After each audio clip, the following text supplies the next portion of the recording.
Okay. Now come on up to the podium. We've got a notice from the father today that he's ill, so we're going to get him on the phone.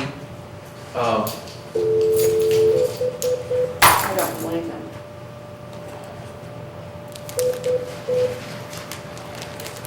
What about, Hang on, let me get him on the phone.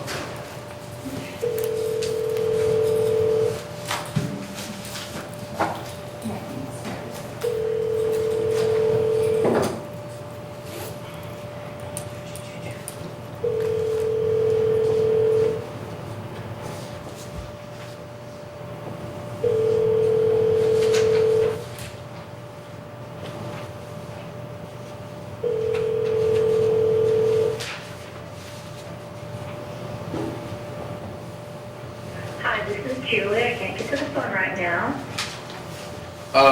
Okay, that's not his voicemail, I don't think.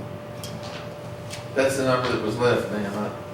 I can try it It should again. be 615-513-3626. Oh, they got the wrong number on here.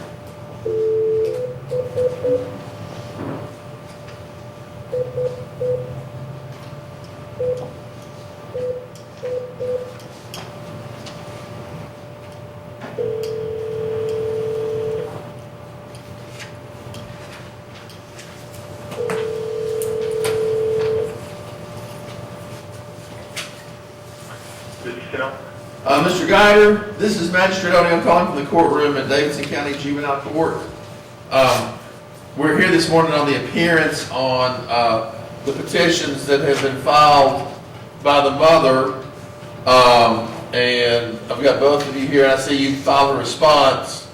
I take it there's not an agreement between the parties? Yes, Your Honor. There is an agreement, or there's not one? There is not one, no. Okay.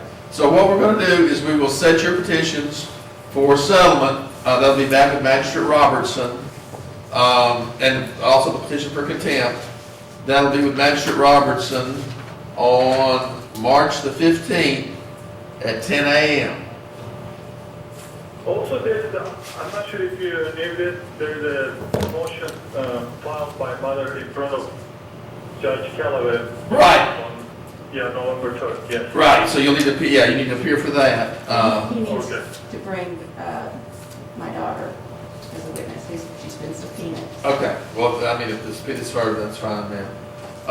So anyway, so what we're going to do, like I said, we'll set these petitions for March the 15th, 10 a.m. That's with Magistrate Robertson. Does anybody have a question? I don't have any questions. Okay, hang on, sir, the mother does. I do. The contempt is mostly from your order, so, Well, we still would go with Magistrate Robertson. okay. And can you explain the process to me that y'all take about, who hears what and? Yes, ma'am. I do the appearance docket and all the emergency dockets. And so it's, for the most part, things start here and they go back out to the magistrates that they have been previously assigned to, or the intake department in the clerk's office assign them to keep the divisions pretty much equal in terms of caseload. And then because we follow the one family, one judge model, if a sibling comes in for a child, that sibling would go back to the magistrate, whoever had the family originally. Well, So- so what happened to Rosenberg? I have no idea, ma'am. I asked my clerk to look up which one was originally, He was original, but we have been in front of Robertson before when he. and I think that's probably the He filled most in recent. for, So this will be back in front of Magistrate Robertson. Okay, so Magistrate Robertson will hear petitions. This will be, it's on his settlement docket. If y'all haven't reached the settlement, he'll set a trial. Okay. Now, I've got a problem because my daughter has had no contact with me for 2 years, and she's 12 now. Uh-huh. And I asked this is so different from when her dad first took us to court. He filed a petition and a motion. The motion got heard within weeks, and he immediately started interfering with my, using court orders to reduce my parenting time. So I thought I could do the same thing. I could file a petition. I would get the motion here heard right away. My daughter is, I don't believe. Are you asking why it's taking so long now, ma'am? I'm asking why the procedure's different, why. Well, I mean, the court changes procedures over time depending on what our docket demands are. And originally, all the appearances were done by the magistrates downstairs, but I had available time, so it became easier for the appearances on custody and visitation to start here on the appearance docket, and many times we're able to resolve those through mediation.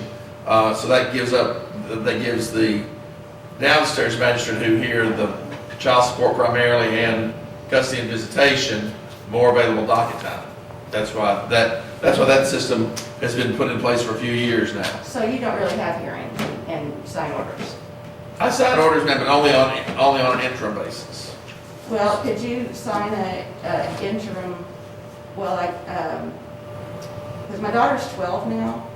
I understand that, but there's already orders in place. We only do interim orders if there's no orders in place.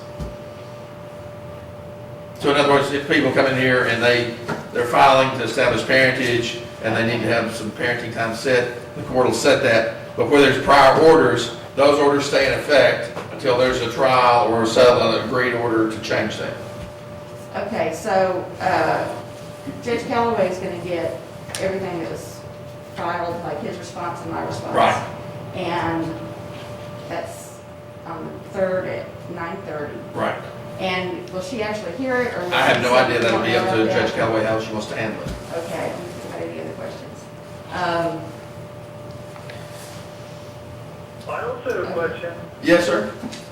Do you have my motion to dismiss? Yes, sir, your motion is here, and Magistrate Robertson will have all that, and he can decide how to proceed on that motion on y'all's settlement date. If he wants to set that for a hearing before you do anything else, that'll be up to him. Got it, thank you. Okay. There's not going to be any settlement. He's just, Well, then Magistrate Robertson will set a trial date on that. okay, so since I filed a petition, can I already start doing discovery requests and stuff like that? I mean, I can't tell you how to practice law. Oh, I was just wondering if I can go ahead and start doing the discovery and. You can talk to a lawyer about that. Like I said, I can't give you legal advice. Okay. Okay, all I got it. right. Thank you. All right, we'll see everybody on the 15th. Thank you. Oh, what? Well, actually, on the November the 3rd. What happens if, Hold on, ma'am, hold on, sir. Yes, sir. what happens if he or my daughter are sick again on the 3rd? That'll be up to whoever you're in front of. Okay. Okay? Thank you. All right, thank you. Okay, Brigham and Hudson, is anybody here on I that one? just have the petitioner on that one, Your Honor.